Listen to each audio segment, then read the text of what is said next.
ब्रह्ममुरारिसुरार्चितलिङ्गं निर्मलभासितशोभितलिङ्गम्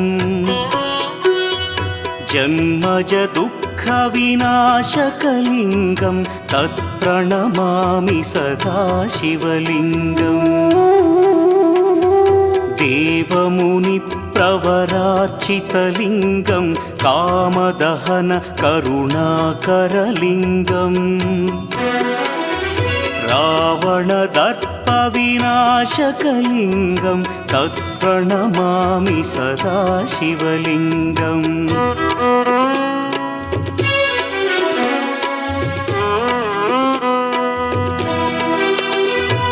सर्वसुगन्धसुलेपितलिङ्गं बुद्धिविवर्धनकारणलिङ्गं सिद्धसुरासुरवन्दितलिङ्गम्